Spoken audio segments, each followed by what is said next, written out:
સાયલાના લાખણકા અને નીલી સોકાસ રામપરા ગામે વીજ ચેકિંગ હાથ ધરવામાં આવ્યું. 2.53 કરોડનો વીજ ચોરીનો દંડ ફટકારવામાં આવ્યો છે. ગેરકાયદેસર ઇલેક્ટ્રિક ઉપકરણો જપ્ત કરવામાં આવ્યા છે. પોલીસ અને પીજીવીસીએલની ટીમની આ કામગીરીને લઈને ગામમાં ભારે ચકચાર મચી છે. સરપંચ જે છે તેમના પણ ઘરમાં ગેરકાયદે વીજ જોડાણ જે છે તે મળી આવતા અત્યારે ખળભળાટ મચી જવા પામ્યો છે.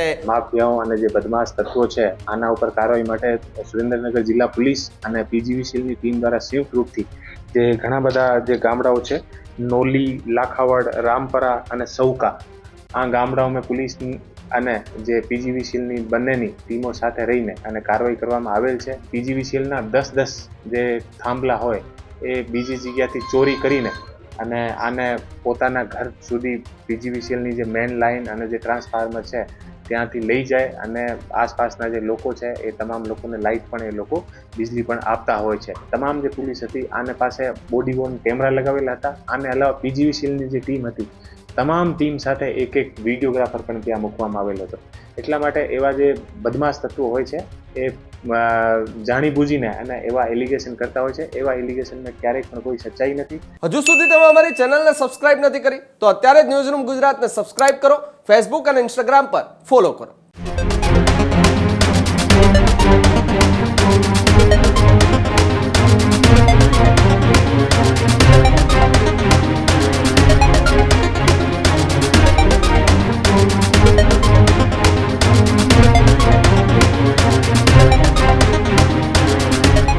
સુરેન્દ્રનગરમાં પીજીવીસીએલ અને પોલીસનું મેગા ઓપરેશન જોવા મળ્યું.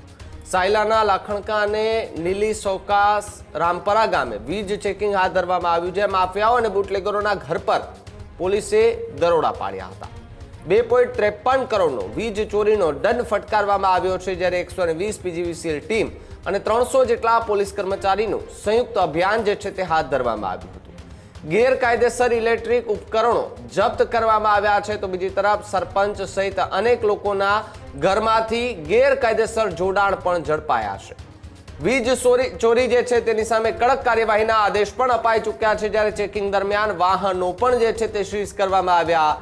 પોલીસ અને પીજીવીસીએલની ટીમની આ કામગીરીને લઈને ગામમાં ભારે ચકચાર મચી છે. ત્યારે આગામી દિવસોમાં વધુ તપાસ હાથ ધરાય તેવી પણ વાત સામે આવી રહી છે. જ્યારે સુરેન્દ્રનગર અને આસપાસના વિસ્તારોમાં હવે પોલીસ સાથે પીજીવીસીએલની ટીમ જે છે તે મળી અને જે સામાજિક તત્વો છે, ગુંડાઓ છે, બુટલેગરો છે તેમના ઘરે જઈ રહ્યા છે અને ત્યાં તપાસ કરી રહ્યા છે કે જો ગેરકાયદેસર વીજ જોડાણ મળે છે તો ત્યાં તરત જ કાર્યવાહી કરો અને જેટલી પણ રકમ દંડ ફટકારાય તેટલી ફટકારવામાં આવે છે. પરંતુ સરપંચ જે છે તેમના પણ ઘરમાં ગેરકાયદે વીજ જોડાણ જે છે તે મળી આવતા અત્યારે ખળભળાટ મચી જવા પામ્યો છે. જ્યારે વીજ ચોરી સામે હાલ તો સુરેન્દ્રનગરનું તંત્ર જે છે તે એક્શન મોડમાં દેખાઈ આવ્યું છે. એસપી પ્રેમસુખ ડેલુ પોતે જે છે તે મેદાનમાં ઉતરી ચૂક્યા છે અને મેદાનમાં ઉતરતાની સાથે જ આસપાસ અને ગ્રામ્ય વિસ્તારોમાં ખળભળાટ જે છે તે મચ્યો છે. અને જે વીજ ચોરી કરી રહ્યા છે, જે ગેરકાયદેસર વીજ જોડાણ જેણે લગાવ્યું છે તેમાં ક્યાંક ને ક્યાંક ફફડાટ જોવા મળી રહ્યો છે. અને હજુ પણ આ ડ્રાઈવ જે છે તે ચાલે તેવી વાત મળી રહી છે અને હજુ પણ કરોડો રૂપિયાની વીજ ચોરી પકડાય તેવી આશંકા જે છે તે પીજીવીસીએલના અધિકારીઓ જણાવતા જોવા મળ્યા હતા. સુરેન્દ્રનગર જિલ્લામાં જે ઘણા બધા જે માફિયાઓ અને જે બદમાશ તત્વો છે આના ઉપર કાર્યવાહી માટે સુરેન્દ્રનગર જિલ્લા પોલીસ અને પીજીવીસીએલની ટીમ દ્વારા સંયુક્ત રૂપથી જે ઘણા બધા જે ગામડાઓ છે નોલી, લાખાવડ, રામપરા અને સૌકા, આ ગામડાઓમાં પોલીસ અને જે પીજીવીસીએલની બંનેની ટીમો સાથે રહીને અને કાર્યવાહી કરવામાં આવેલ છે. અને કાલે જે કાર્યવાહી અત્યારે જે અમે લોકો કાર્યવાહી કરી છે, અમે પીજીવીસીએલની 120 ટીમો હતી અને પોલીસની અને સાથે 300 ની આસપાસ પોલીસ, અમે હું જાતેથી અને એએસપી શ્રી અને ડીવાયએસપી લીંબડી અને એલસીબી અને એસઓજી તમામની ટીમો સાથે રહીને અને ત્યાં કાર્યવાહી કરવામાં આવેલ છે. અને એ ગામડાઓમાં લગભગ 2.53 યાની 2.5 કરોડનો દંડ પીજીવીસીએલ દ્વારા આ લોકોને ફટકારવામાં આવે છે. ઘણી બધી જગ્યાએ અમને એવી રીતે એમઓ અને એવી રીતે મળ્યા કે પીજીવીસીએલના 10 જે થાંભલા હોય એ બીજી જગ્યાથી ચોરી કરીને અને આને પોતાના ઘર સુધી પીજીવીસીએલની જે મેઇન લાઇન અને જે ટ્રાન્સફાર્મર છે ત્યાંથી લઈ જાય અને આસપાસના જે લોકો છે એ તમામ લોકોને લાઇટ પણ એ લોકો વીજળી પણ આપતા હોય છે. અને એ જે લોકો છે જેના ઉપર અત્યારે કાર્યવાહી કરી છે એ લોકો જે બુટલેગર અને બીજા ઘણા બધા એવા જે ખનીજ માફિયાઓ અને બીજા તમામ પ્રકારના જે કોઈ સરિયા ચોરીના અને બીજા જે કેમિકલ કટિંગના એવા જે લોકો હતા આના ઉપર અત્યારે કાર્યવાહી કરવામાં આવેલ છે.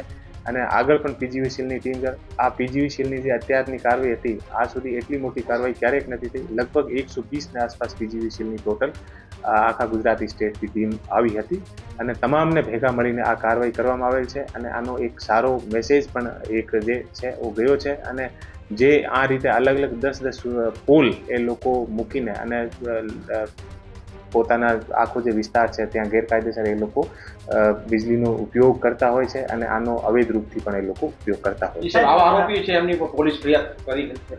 એવા જે આરોપીઓ છે આમે પીજીવીસીએલની ટીમ સાથે સંયુક્ત રૂપથી કાર્યવાહી કરી છે અને આને જે પીજીવીસીએલના જે કાયદો છે આને પ્રમાણે અમે આગળની કાર્યવાહી જે છે સાહેબ નોલી અને લાખાવડ ગામમાં જે કાલ તપાસ દરમિયાન નોલીનો એક વિડીયો પણ સોશિયલ મીડિયામાં વાયરલ થયો છે કે જેમાં પોલીસ ઉપર આક્ષેપ થઈ રહ્યા છે. ત્યારે લાખાવડ ગામમાંથી એ પોલીસે કેસ અને ગાડી જપ્ત કરી છે. એ જે એવા અમારી સાથે જે બધી તમામની પોલીસની ટીમ હતી અમે એવા જે એલિગેશન લોકો લગાવતા હોય છે એટલા માટે તમામ જે પોલીસ હતી આને પાસે બોડી વોર્ન કેમેરા લગાવેલા હતા. આને અલાવા પીજીવીસીએલની જે ટીમ હતી તમામ ટીમ સાથે એક વિડીયોગ્રાફર પણ ત્યાં મૂકવામાં આવેલો હતો.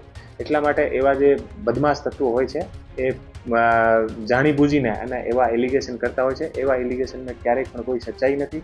અને એક જગ્યા અમને કેસ મળ્યો હતો તો આ કેસના લોકોને સામે બોલાવીને અને આ કેસને ત્યાંથી જપ્ત કરીને અને પોલીસ સ્ટેશનની સ્ટેશન ડાયરીમાં અમે એન્ટ્રી તક અમે કરી છે. બધા સામે ફક્ત એક જગ્યા અમને કેસ મળ્યો અને આ જે કેસની અમે સ્ટેશન ડાયરીમાં એન્ટ્રી કરી અને આસપાસના જે લોકો હતા આ જે પડોશી ઘર હતા આને પણ અમે બોલાવીને અને આને સામે ગણતરી કરીને અને તમામ જે કેસ છે એ પોલીસ સ્ટેશનમાં લાવીને અને આના ઉપર જે કાયદેસરની કાર્યવાહી છે આ અમે લોકો કરી છે. ત્યારે જ ન્યૂઝરૂમ ગુજરાતની યુટ્યુબ ચેનલને સબસ્ક્રાઇબ કરો અને ઇન્સ્ટાગ્રામ અને ફેસબુક પર ફોલો કરો. અપડેટ રહો, સત્યની સાથે રહો.